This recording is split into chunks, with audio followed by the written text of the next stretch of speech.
Hello po, greetings po sa inyong lahat. Harinawa sa oras na ito, saan man kayo naroroon, kayo po ay nasa mabuting kalagayan. Oh, by the way, sa hindi pa nakakilala po sa atin, ito pong muli si Atty. Rogelio Wong ng Batas Pinoy. Ang ating pong channel ay isa pong Legal Aid Public Service Program ng inyong lingkod in collaboration with the Integrated Bar of the Philippines, Manila Port Chapter. Paalala lang po, ang ating po na pag-usapan sa ating mga videos, huwag po niyong maituring na isang legal opinion, bagkus consider our discussion for academic and information purposes only. Kung meron po kayong compelling na kadahilanan sa isyong legal, always consult your lawyer in your community. Alright? So, okay?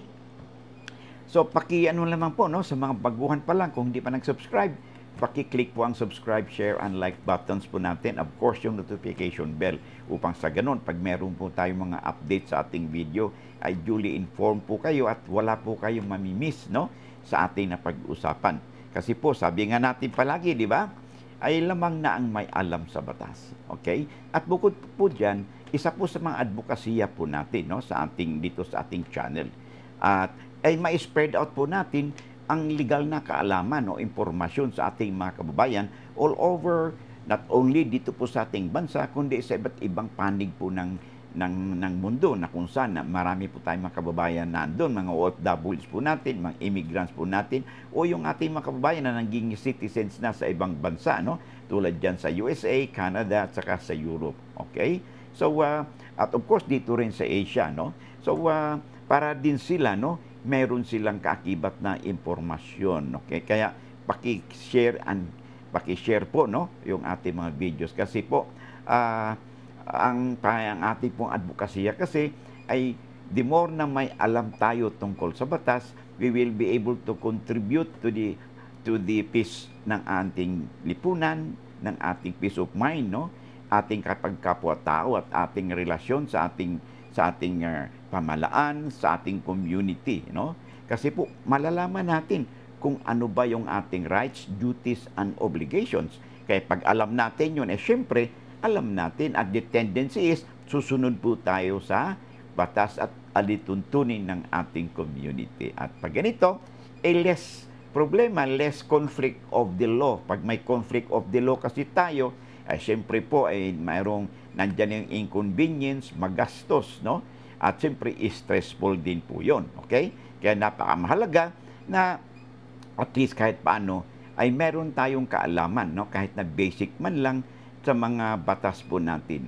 At ito'y applicable po sa pang-araw-araw nating buhay na sa ating pag-navigate, sa ating buhay dito sa ating lipunan, may sudden twist and turns po yan unexpectedly, and in the process, nagkakaroon po tayo ng conflict with the law or curiosity kung ano ba ang dapat nating gawin, ano bang batas tungkol dito. At kahit paano, kung nakikinig kayo at nagsusubaybay kayo dito sa ating channel, ay syempre, ay may malalaman kayo, At may mapupulot kayo. Kaya sabi nga natin lagi, lamang na pag may alam sa batas. Alright?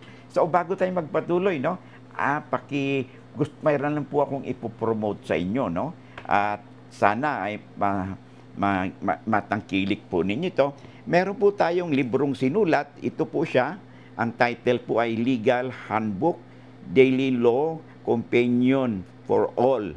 Ito po ay nandito po yung mga tinatawag nating abstract na mga batas, tungkol sa ating napag-usapan. May kinalaman ito tungkol sa ating pag-asawa, property law, family law, at mana, testate, intestate succession, titulo ng lupa, possession sa lupa, land reform, labor laws, At meron ding batas dito tungkol sa pagninegosyo, business, investment, Ay meron din po rito, At saka mga basic po na gagawin natin kung may kaso tayo, mga basic po yan, nandito po yan. Kung kaya ito'y napakamahalaga na magkaroon po kayo ng copy nito sa inyong opisina, sa inyong bahay, for ready reference, Kasi po, pag meron kayong issue dito, na meron kayo, pwede ninyong mabuksan po kagad ito at mabasa po ninyo, At kahit paano magkaroon kayo ng idea kung ano ba ang batas natin hinggil sa inyong usapin. Na ito po pang araw-araw nating na-encounter sa ating buhay, no? So, kaya napakamahalaga po na mayroon po ang kopya nito. Ito po available siya sa Central Books Supply, no?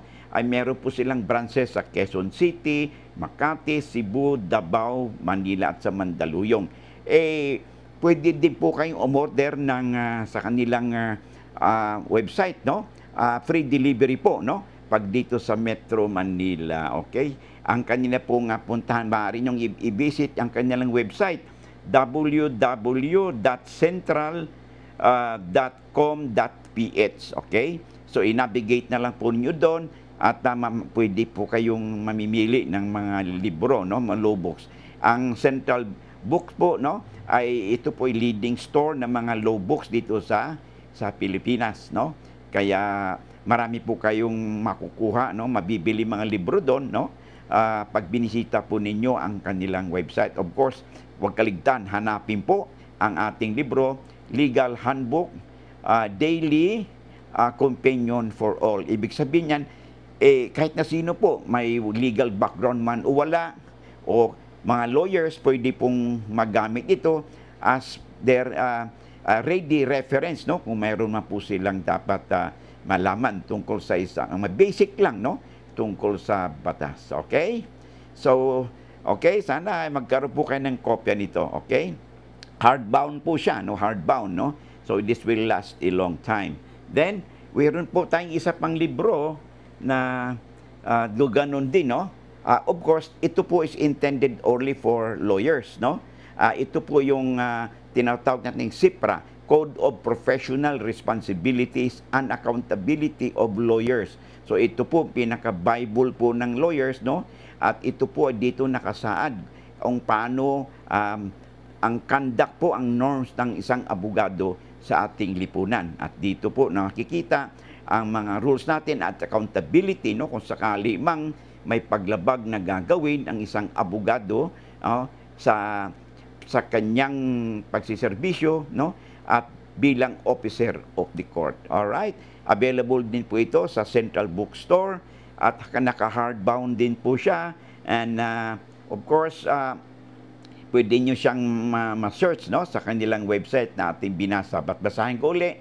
Central Books, www.central.com.ph. Okay? At i-research po ninyo yun. Meron po silang free delivery, no? Pag-order kayo online. Alright? So, okay, let us now, salamat, no?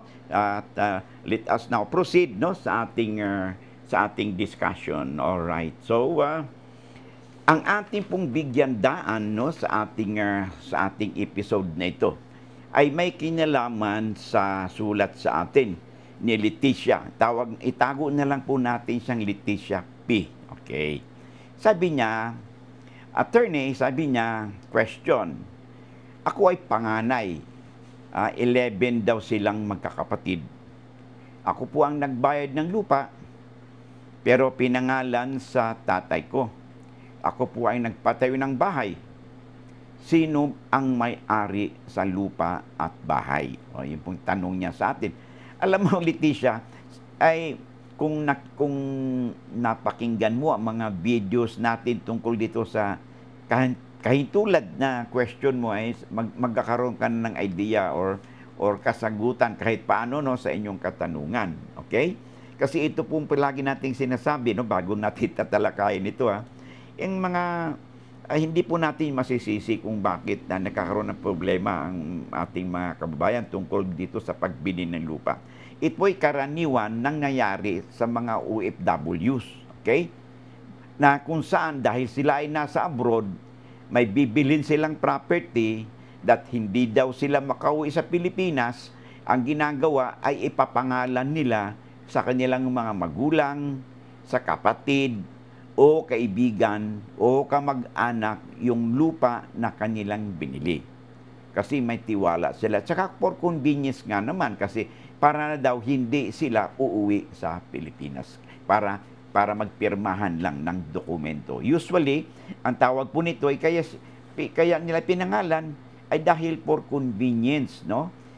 At hindi po nila na-realize na pag ganitong situation, mayroon pong kaakibat na risk po dyan. At meron ding kaakibat na tax incidents.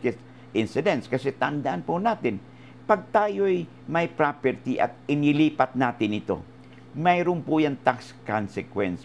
Paano lipat ang ibig natin sabihin? Maaring ito ay pinagbili, o maaring ito ay dinonate, no? O maaring ito ay dahil namatay si may-ari, maaring maipamana niya sa kanyang mga tagapagmana. Every time po na magkaroon po ng movement o transfer sa pagmamay-ari ng lupa, mayroon pong tax consequence yan. Pagbilihan, pag may bilihan, mayroon pong capital gains tax. Pag donation, mayroon pong donor's tax. Okay? Pag mana, mayroon ding estate tax. So, kaakibat itong tatlong nabanggit ko, ay mayroon ding documentary stamp tax. Ang tax rate po, no, nito ay uniform sila. 6% sa capital gains tax, 6% din doon sa donor's tax, at 6% doon sa estate tax. At 1.5% doon sa documentary stamp tax. So, saan ito binabase? Base yan sa either kung bilihan, selling price, or market value, whichever is higher. Palaging, okay? So, or zonal value, whichever is higher. Kung ganun din sa donation, okay? Pag pinagbabasyan din ang market value ng property, no? Or zonal value, whichever is higher. At ganun din dun sa estate tax. Ganun din, 6% din yan of the fair market value, zonal value, or whatever is higher. Doon din pinagbabasyan. Ganun din po ang documentary stamp tax na 1.5%.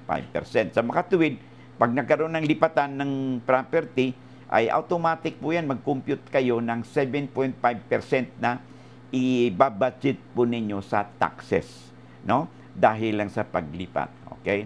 So, okay, ganun din dito kay dito sa sulat natin ni Leticia, okay? Ang tanong niya, sino bang may-ari nito? Siya daw yung bumili ng lupa, siya din yung nagpatayo ng bahay. So, una, Leticia, ano ba ang kasagutang una? Number 1, ano bang intention ninyo? Ano bang usapan ninyo ng inyong magulang, ng tatay mo? Kung ang usapan ninyo ay talagang sa tatay mo yan, okay? Binili mo ang lupa, pinatayo mo yung bahay para sa tatay mo, obviously, ang may-ari ay yung tatay mo. Kasi binigay mo na. So, in short, ay dapat may donation dito. Okay? Kasi nakapangalan sa tatay mo yung lupa. Okay? Ngayon, kung wala namang kayong intention na ang usapan ninyo, halimbawa sa tatay mo, ay para lang for convenience. Ibig sabihin yan, dahil wala kayo sa Pilipinas, nasa abroad kayo, kaya pansamantala, ipinangalan ninyo sa inyong tatay. Okay? So, pag ganito, ang beneficial owner niyan, kahit na nakapangalan ang titulo sa tatay mo, ay kayo. Kasi sabi mo nga, kayo yung bumili ng lupa, kayo ang nagpatayo ng bahay, pera mo. Therefore, ang beneficial at naked owner nito ay kayo. Okay? Ngayon, dito sa sulat mo kasi, biglang sinabi mo, ikaw yung panganay, 11 kayo na magkakapatid. Base sa tenor ng sulat mo, para bang maaring namatay ng tatay mo, no? God forbid, at 11 kayo magkakapatid. So, maaring yung lupang ito ay naisama, no, sa paniniwala ng inyong magkakapatid na ito'y ari-arian ng inyong magulang. Kung magkaganito, okay, at wala kayong kasulatan, okay, na pinagkatiwala mo lang ang property nito, ipinangalan mo lang sa tatay mo, siyempre, there is that presumption na ang magmamay-ari nito ay ang tatay mo. At kung namatay ang tatay mo, siyempre, ito ay magiging bahagi ng estate niya na pagpaparti-partihin ninyong 11 magkakapatid. So medyo napaka-unfair nga naman sa iyo kung kayo yung bumili, kayo nagpatayo, pagkatapos pag nawala si tatay mo, sa halip na solo mo lang dahil ikaw ang bumili, ito na ngayon, ipaghati-hatian ito ng 11. Okay? So, kung ganito ang situation, okay? At tuluyan ng halimbawa, buhay pa yung tatay at sinabi ng tatay mo, okay, nung buhay pa, ay hindi, binigay mo na sa akin ito, akin ito. In short, inangkin na. In short, yung sinasabi, ito ay may tuturing natin isang express trust na may usapan kayo. Ha? Pero, inangkin na ng trustee. Hindi, wala tayong usapan na ganyan. Yan ay binigay mo sa akin. Akin yan. Kaya nakapangalan sa akin. Pag sa ganito, there is already what we call a repudiation on the part of the trustee. Okay? Pag sa ganito, yung isang express trust na meron ng repudiation ang trustee, okay, ay dapat sa loob ng 10 taon from the date of the repudiation, okay, ay maghain kayo ng petition or complaint sa korte for the reconveyance of that property upang sa ganon maibalik sa inyo yung property. Remember, meron lang kayong 10 years from the date of that repudiation. Pag sinabing repudiation, parang sinabi na ng tatay mo, hindi akin ito. Nakapangalan sa akin ito. Binigay mo sa akin ito, kaya nakapangalan. Ako ang may-ari nito. Pag sa ganon, ito ang tinatawag na nagkaroon na ng repudiation. So, this is an express trust. Pero, dahil na-repudiate na, okay, ay meron kayong 10 taon from the date of the repudiation para makapaghain kayo ng complaint sa korte for the reconveyance of that property sa pangalan mo. Okay? Ngayon, if that time, nagkaroon kayo ng complaint and namatay si tatay mo, okay, at napatunayan na ito ay talagang pinagkatiwala mo lang, pinangalan mo lang sa tatay mo, ay hindi mapasama yung iba mong mga kapatid doon sa paghati-hati nito dahil hindi ito maituturing na kasama sa estate o mga naiwang ari-arian ng iyong magulang. Kaya wag ka nang magpatumpik-tumpik pa kung ang kung ang napag-usapan natin dito ay yun ang inyong situation, abay makipag-ugnayan na kayo sa inyong lawyer upang sa ganon maisagawa ang kaakibat na petition or legal remedies, no, sa korte upang mabawi ninyo, mailipat sa inyo ang inyong property na pinaghirapan ninyo na kayo nga ang bumili ng lupa at kayo pa ang nagpatayo ng bahay at ngayon ay kung hindi nyo gagawin ito ay maaring mapupunta ito sa estate ng magulang mo at maghati-hati ito doon sa mga kapatid mo. So that means yung nabili mong property, kung 11 kayong magkakapatid, ay madidivide ito into 11 equal shares pro rata basis, no? Yung po ang magiging resulta niyan. Kaya hangga't maaga pa ay mag-ano kayo, kumilos na kayo, okay? So ito halimbawa, no? Okay, I hope nasagot natin, Leticia, ang inyong katanungan. So itong mga kababayan ay sana magsilbing aral po sa inyo ito, sa sinuman, no? Na lalo na yung nasa abroad, okay? Na ay mag-ingat po. Ngayon may katanungan, paano ba naman ang gagawin namin? Pag kami ay nasa abroad, bibili kami ng property o magbenta kami ng property na wala kami sa Pilipinas. Pwede ba namin gawin ito? Yes, pwede po. Kaya kung kayo nakikinig, palagi dito sa Batas Pinoy, ay tinuturo po natin yan kung paano ninyo ito gagawin. Uulitin na naman natin, ha? For the benefits of our viewers for today. Okay, ganito po yon. Kung kayo ay nasa abroad, okay, at gusto ninyong bumili ng property, okay naman yun. Ang gagawin lang ninyo ay mag-execute kayo ng Special Power of Attorney o SPA. Ngayon, yung SPA, maaari ninyong ipagawa sa Pilipinas, okay? Na kung saan ay pinapahintulutan ninyo ang inyong representative. Sino yon? Yung attorney in fact ninyo Maaring sila ay kaibigan mo, kamag-anak, na ipirma kayo doon sa bilihan ng lupa. After, of course, na nag-exert kayo ng diligence, na nag-research na kayo, pina-research ninyo sa inyong trusted na representative sa Pilipinas na kung okay ba yung property. Titulado ba ito? Kung titulado, wala bang sanla? Na-check ninyo sa Register of Deeds. Wala bang kaso? It legit ba yung nagbebenta? Okay? Okay? Na-check na ninyong titulo, wala nang problema, walang sanla. Okay? Maayos ba ito? Wala bang, hindi ba magulo dun sa area? Hindi ba binabaha? Okay? At accessible ba ito sa sakayan ng bus, ng mga jeepneys, ng tricycle, or mode of public transportation? Ito ba ay accessible sa kuryente, okay, sa tubig, o sa internet? Okay? Wala bang problema sa peace and order condition dito? Okay?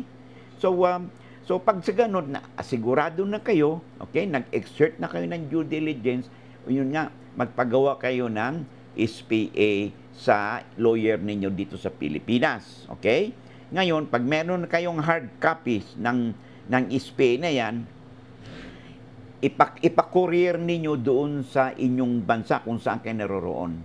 At pag may tanggap na ninyo ito, okay, pumunta kayo doon sa Philippine Consulate at doon ninyo ito pipirmahan sa harapan ng konsulado ng Pilipinas at ipanotaryo ninyo ito doon sa Pilipinas, doon sa konsulado. At kung kayo naman ay nasa USA, ay meron po tayong tinatawag na ang Pilipinas at ang USA at ibang bansa sa Europe, meron pong tinatawag natin member sila ng Geneva Apostille Convention na kung saan nagkasundo po ang mga bansang ito na membro dito na igagalang nila at ikikilalanin nila ang mga legal documents na sinertify at ninotarize ng kanilang notary public. Okay? So in short, pag ganito, ay pwede nang hindi kayo magpanotaryo doon sa Philippine Consulate. Okay? Pero hindi po lahat po ng bansa ay member po ng ating Apostille o Geneva Convention. Kaya i-research po ninyo. Definitely po, ang USA, Japan, ay member po yan. Ang hindi po member na sigurado po ako ay ang Canada. Kasi ang Canada po, iba-iba po ang kanilang bawat probinsya, iba-iba po ang kanilang legal system, no, sa bawat probinsya. Kaya hindi po member ang Canada sa Apostille Geneva Convention. Okay? Pag natanggap na niyo ito, pirma nyo, and then inotarize din nyo. Apostille man o doon sa Philippine Consulate. At ipapadala mo uli by courier doon sa iyong representative o attorney-in-fact sa Pilipinas. So, pagdating na sa deed of sale, okay, pangalan ninyo ang nakalagay doon. Pangalan ninyo. Ngayon, yung inyong attorney-in-fact, ipipirma lang kayo as attorney-in-fact. In short, parang kayo rin ang naandun sa Pilipinas. Kaya paglabas po ng title, nakapangalan po yung titulo sa pangalan mismo ninyo at hindi na kung kanino-kanino. In this way, iwas sakit sa ulo po tayo. Iwas gastos in the future at peace of mind. Meron po kayong peace of mind na ang nabili nyong property ay nakapangalan sa inyo at yung titulo ng lupa, maaaring ipatago ninyo doon sa inyong kamag-anak o ipadala sa inyo by courier upang hawak po ninyo ito o maaaring i-deposit ninyo sa safety deposit box, no, ng bangko, no, at para secured po ito.